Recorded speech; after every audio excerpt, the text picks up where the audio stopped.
जय हिंद दोस्तों। आज के इस वीडियो में देखिए हम लोग समझने वाले हैं भारतीय संसद के बारे में ना। देखिए भारतीय संसद जो है भाग 5 में दिया गया है और इसका वर्णन जो कि आर्टिकल 79 से लेके आर्टिकल 123 तक किया गया है। देखिए भारतीय भाग 5 में देखिएगा तो भाग 5 में संघ की विधायिका यानी कि इसी में हम लोग के संसद के बारे में पढ़ना है ना। अब इसको किस आर्टिकल से, आर्टिकल 79 से लेके आर्टिकल 123 तक में संसद का प्रावधान किया गया। अब देखिए आर्टिकल जैसे 79 देखिएगा, आर्टिकल कितना 79, आर्टिकल 79 में दिया गया है संसद के बारे में। संसद का अगर प्रावधान पूछेगा कि संसद का प्रावधान किस आर्टिकल में किया गया है तो आर्टिकल कितना 79 में किया गया है। इसमें लिखा गया है कि एक संसद होगा ना, भारतीय संविधान में क्या होगा, एक संसद होगा। अब देखिए एक संसद होगा। अब देखिए संसद जो होता है ना, संसद 3 अंग से मिलकर बना होता है ना। संसद कितना अंग से, 3 अंग से मिलकर बना होता है। देखिए एक होता है राष्ट्रपति, इसका एक होता है, संसद के 3 अंग होता है। एक पहला में एक राष्ट्रपति, दूसरा में लोकसभा, तीसरा में राज्यसभा ना। लोकसभा, राज्यसभा और राष्ट्रपति यानी कि तीनों अंग से मिलकर संसद का क्या होता है, निर्माण होता है ना। अब देखिए अब राष्ट्रपति, लोकसभा और मतलब कि राज्यसभा के सदस्य बनने के लिए कुछ न कुछ न्यूनतम उम्र के यहाँ पे सीमा बताया गया है ना। जैसे में राष्ट्रपति यहाँ से देखते हैं, लोकसभा के अगर कोई किसी भी व्यक्ति को, भारत के नागरिक को अगर उसको सदस्य बनना है तो कम से कम उसको 25 वर्ष के होना चाहिए, तभी वो लोकसभा के सदस्य के बनने योग्य माना जाएगा। उसी तरह से राज्यसभा के लिए बोला गया है, राज्यसभा के लिए सदस्य के न्यूनतम उम्र कितना होना चाहिए, 30 वर्ष का होना चाहिए और राष्ट्रपति के लिए 35 वर्ष के होना चाहिए। अब देखिए आर्टिकल 80 में क्या किया गया है, आर्टिकल 80 में लोकसभा के बारे में, लोकसभा का प्रावधान क्या है, मतलब कि लोकसभा के बारे में बताया गया। आर्टिकल देखिए 81 का कहता है, आर्टिकल 81 में बताया गया है कि लोकसभा का नाम बताया गया। लोकसभा का नाम जो होता है ना, आर्टिकल जो हिंदी में इसको बोलते हैं निम्न सदन। लोकसभा का नाम का है, मतलब कि हिंदी में इसको निम्न सदन के नाम से या युवा सदन के नाम से या प्रथम सदन के नाम से या जनता के सदन के भी नाम से इसको लोकसभा को हम लोग जानते हैं ना। ये देखिए लोकसभा अस्थायी सदन होता है। इसमें मतलब कि राज्यसभा जो होता है अस्थायी सदन होता है, लेकिन लोकसभा अस्थायी सदन होता है। ये युवा के सदन होता है, ये निम्न सदन होता है ना। तो यहीं से 1954 में इसको निम्न सदन के नाम से, निम्न सदन के नाम से इसको क्या किया जाता है, लोकसभा का हम लोग जानते हैं। उसी तरह से जिस तरह से निम्न सदन के नाम से जानते हैं, उसी तरह से युवा सदन के नाम से भी इसको जानते हैं। युवा सदन के नाम से या प्रथम सदन के नाम से, या अस्थायी सदन भी बोला जाता है, अस्थायी सदन भी बोला जाता है।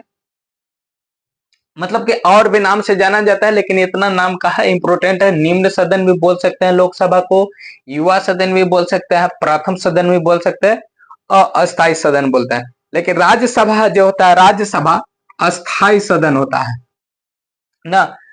आर्टिकल देखिए अब यहाँ आर्टिकल 81 में 1954 से बताया गया कि लोकसभा को निम्न सदन के नाम से जाना जाएगा। अब इसका संरचना थोड़ा सा देखते हैं ना, संरचना के बारे में।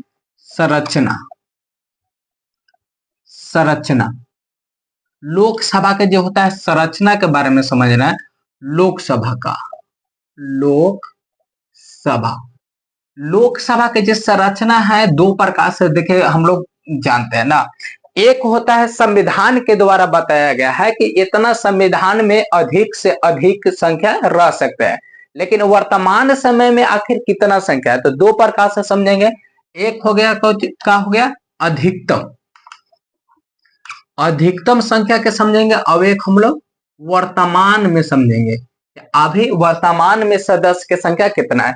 तो अधिकतम सदस्य की संख्या संविधान के द्वारा 552 को प्रावधान किया गया था, लेकिन जब इसमें 104वां संविधान संशोधन हुआ, 104वां संविधान संशोधन 2019 में किया गया ना, तो उसी में के माध्यम से जे दो आंग्ल भारतीय को जो राष्ट्रपति द्वारा इसको लोकसभा में नियुक्त किया जाता था, उस वहीं से उसको समाप्त कर दिया गया, मतलब कि रोक दिया गया ना।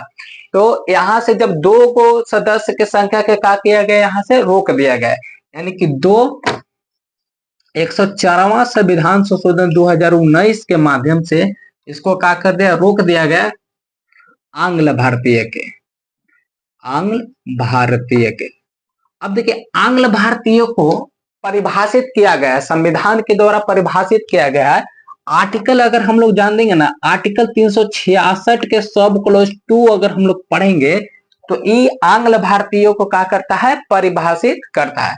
तो अब यहां से हम लोग अगर देखेंगे तो दो गो तो भारतीयों का, अब दो आंग्ल भारतीयों को राष्ट्रपति द्वारा जो नियुक्त किया जाता था वो क्या हो गया, रोक दिया गया। तो अब अधिकतम सदस्य की संख्या कितना हो गया, 550 हो गया। अब 550 देखिए, जब 550 पूरे भारत के लिए हुआ था, तो अब पूरे भारत में देखिए केंद्र शासित प्रदेश भी आता है और राज्य भी आता है। तो इन लोग में लड़ाई ना होवे, मतलब कि इन लोग एक सीट के लिए मतलब झंझट न होवे, इसके लिए अब इनको इन दो गो भाग में क्या किया, बांटा गया। दो गो भाग में बांटा गया, एक राज्य के लिए बांटा गया, अब एक यूनियन टेरिटरी के लिए बांटा गया। अब राज्य के लिए 530 सीट का प्रावधान किया गया, 530 सदस्य की संख्या अधिकतम किया गया, और इसके लिए कितना, 20 सदस्य की संख्या का प्रावधान किया गया ना।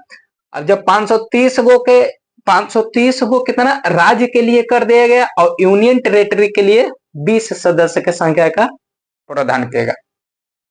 ये तो हो गया अधिकतम के लिए। लेकिन अगर हम लोग को पूछा गया कि वर्तमान समय में आखिर सदस्य की संख्या कितना है, तो अभी जब 2024 में लोकसभा के चुनाव हुआ था, 18वीं लोकसभा के चुनाव ना, तो उसमें जो सदस्य की संख्या, मतलब कि सीटों पर 543 सीटों पर क्या किया गया था, लड़ा गया था। अब देखिए जब 543 जो सीट होता है, उसमें 525 वो जो सीट होता है स्टेट के लिए, उस मतलब 530 का 543 गो में 525 गो पर स्टेट के मतलब कि जो प्रतिनिधि थे वो लड़े। अब 19 गो जो सीट था, 19 गो सीट पर के यूनियन टेरिटरी यानी कि केंद्र शासित प्रदेश के सदस्य लड़े थे। तो अगर इसको हम लोग देखेंगे यहाँ सा थोड़ा सा वर्तमान में, तो वर्तमान में कितना, 543 गो सीट है। वर्तमान में 543 गो है। 543 गो में अगर दो भागों में बांटेंगे तो 525 गो किसके लिए था, स्टेट के लिए था, और यूनियन टेरिटरी के लिए कितना था, 19 गो था।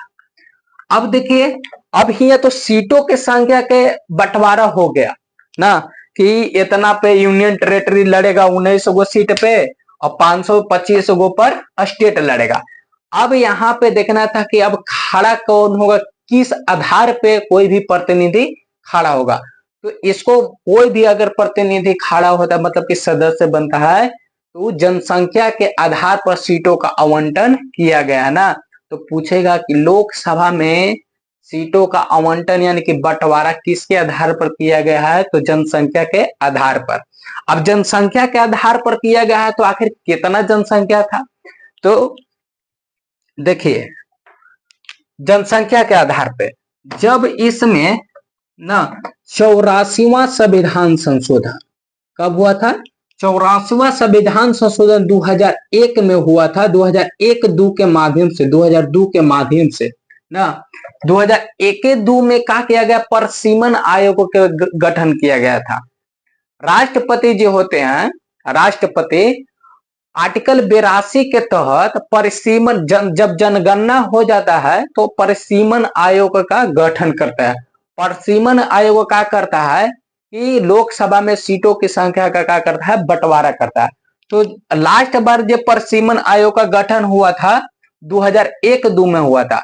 यही 84वां संविधान संशोधन 2001-2 के माध्यम से 2026 तक, कब तक 2026 तक 1971 के जनसंख्या के आधार पर, 1900 जनसंख्या के आधार पर ना, थोड़ा जगह कम है ना, 84वां संविधान संशोधन 2001-2 में बात यहाँ बताया गया कि 2026 तक 1971 के जनसंख्या के आधार पर ही लोकसभा में सदस्यों के संख्या के क्या किया जाएगा, सीटों की संख्या का, लोकसभा के सदस्यों मतलब लोकसभा के सीटों की संख्या का क्या मतलब कि बंटवारा किया जाएगा। तो 2026 यानी कि अब 2026 चल रहा है, तो पहला जो चुनाव होगा अभी 1971 के जनसंख्या के आधार पर किया जाएगा। अगर परिसीमन आयोग का होता है, गठन होता है, तो इसमें सीटों की संख्या का होता है, बढ़ भी सकता है ना। अभी तो कन्फर्म है कि सीटों की संख्या बढ़ेगा ही ना, क्योंकि अब भारत के जैसे जनसंख्या है, भारत का जनसंख्या दिन प्रतिदिन का हो रहा है, बढ़ रहा है। तो इसीलिए अब इन्हें देखिए बहुत ज्यादा लोकसभा में अगर सीटों की संख्या बढ़ेगा तो बहुत मतलब कि ज्यादा बढ़ाना होगा ना, कहा कि एक लोकसभा के जो सदस्य होता है ना, उसके क्षेत्र मतलब कि उसके क्षेत्र में जितना जनसंख्या चाहे उससे लगभग बहुत ज्यादा संख्या में का हो गया है, बढ़ गया है। इसीलिए परिसीम जनगणना होगा तब का होता है कि जनगणना के तुरंत बाद राष्ट्रपति का करते हैं, आर्टिकल 82 के तहत परिसीमन आयोग के गठन करते हैं, और परिसीमन आयोग क्या करता है, इस सीटों की संख्या का करता है, बढ़ा सकता है। तो ये अभी यहां तक था। अब देखिए सदन का अवधि ना, अब जब इतना तक हम लोग समझ गए तो आखिर सदन के जो अवधि कितना होता है ना, आखिर कितना दिन के बाद चुनाव होगा, कितना दिन तक सदस्य की संख्या रहेंगे, का लोकसभा के सदस्य एक बार जीत के आएंगे तो परमानेंटली रहेंगे, कुछ दिन बाद मतलब इनको घर भी जाना होगा ना। तो अगर सदन के देखिए सदन हो या सदस्य हो ना, सदन के अवधि जो कि आर्टिकल 83 में किया गया, आर्टिकल 83 में देखिएगा तो आर्टिकल 83 में सदन की अवधि का प्रावधान किया गया। अब सदन की अवधि का प्रावधान का मतलब देखिए सदन हो या लोकसभा के सदस्य हो या चुनाव हो, इनका कार्यकाल कितना वर्ष के होता है, 5 साल के होता है ना, 5 साल का होता है। 5 साल के बाद क्या होता है, पुनः चुनाव किया जाता है। अब देखिए लोकसभा के जो सदन होता है अस्थायी सदन होता है, अस्थायी सदन होता है ना, इसीलिए इसको अस्थायी सदन बोला जाता है। अस्थायी सदन अगर रहता तो इसमें सदस्य के संख्या आते तो कम से कम मतलब कि फिर 60 साल तक रहते हैं, इसीलिए इसको 5 साल के बाद पुनः क्या किया जाता है, बदल भी सकते हैं, इसीलिए अस्थायी सदन इसको नहीं बोला जाता है। अब देखिए जब इतना हुआ तो 42वां जब संविधान संशोधन 1976 में हुआ था ना, 42वां संविधान संशोधन 1976 में हुआ, तो इसमें क्या किया गया कि लोकसभा के जो कार्यकाल 5 साल के होता था, इसको 6 साल के लिए कर दिया गया। कितना साल के लिए, 6 साल के लिए कर दिया गया था, 6 साल के लिए कर दिया गया। लेकिन फिर 2 साल बाद फिर 42वें संविधान संशोधन के माध्यम से 2 साल बाद यानी कि 42वां संविधान संशोधन 1978 में क्या कर दिया गया, पुनः इसका कार्यकाल 5 वर्ष यानी कि 6 वर्ष से 5 वर्ष कर दिया गया। और वही अभी तक इसका कार्यकाल कितना चल रहा है, 5 वर्ष तक चल रहा है। तो इसका अगर फिर पुनः क्या किया गया, 42वां जो संविधान संशोधन फिर पुनः हुआ 1978 में किया गया। अब इसका कार्यकाल पुनः कितना साल कर दिया गया, 5 साल कर दिया गया ना। अब वो एक होता है आपातकाल की स्थिति में, आपातकाल की स्थिति में इसका अवधि होता है। अगर आपातकाल लगता है ना, भारत में क्या होगा, आपातकाल के मतलब के समस्या ऐसा हो जाता है, तो एक बार में लोकसभा के जो कार्यकाल होता है एक बार में 1 साल के लिए बढ़ाया जा सकता है। तो इसमें आपातकाल की स्थिति में एक बार में 1 साल के लिए क्या हो जाता है, 1 साल के लिए बढ़ा सकता है।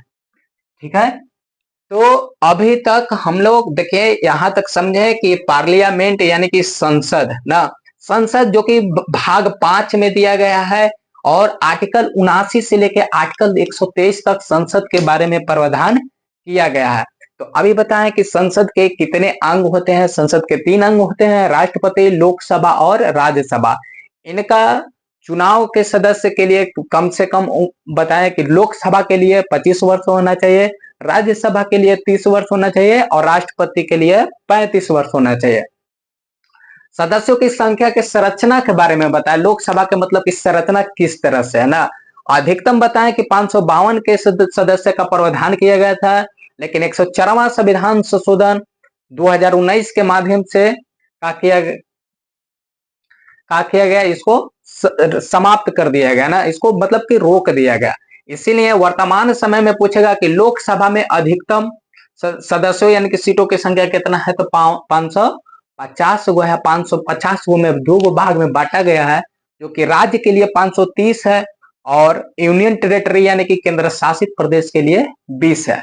वर्तमान समय में पूछेगा कि सदस्य की संख्या मतलब कि कितना है, सीटों की संख्या तो 543 है, लेकिन इसमें भी 2 भाग में बांटा गया है। 525 को बांटा गया है स्टेट के लिए और यूनियन टेरिटरी के लिए 19 को बांटा गया है। और बताएं कि सदन की अवधि जो कि आर्टिकल 83 में दिया गया है, आर्टिकल 83 में बताया गया है कि सदन का कितना समय होगा, सदन के सदस्य के और चुनाव के लिए कितना, मतलब कि तीनों के लिए 5 साल का प्रावधान किया गया है। और ये अस्थायी सदन होता है। 42वां संविधान संशोधन 1976 के माध्यम से 6 साल के लिए कर दिया गया था, लेकिन 1978 में पुनः 5 साल कर दिया गया। आपातकाल के स्थिति में एक बार में 1 साल बढ़ाया जाता है। अब बिहार दरोगा में 21 तारीख के सेकेंड सीटिंग में पूछल गया था, यही क्वेश्चन पूछल गया था कि आपातकाल के स्थिति में लोकसभा को कितने साल के लिए बढ़ाया जा सकता है, जो कि 1 साल के लिए, एक बार में 1 साल के लिए बढ़ाया गया था। यही अभी बिहार दरोगा में के एग्जाम में पूछ ले था। तो अगर वीडियो अच्छा लगे तो कमेंट में जरूर बताइएगा और आगे कंटिन्यू करेंगे वीडियो के ना। इसके आगे हम बताएंगे कि आगे और क्या किया गया है। अगर कुछ कमी होगा तो कमेंट में जरूर बताइएगा। तब तक के लिए धन्यवाद। जय हिंद, जय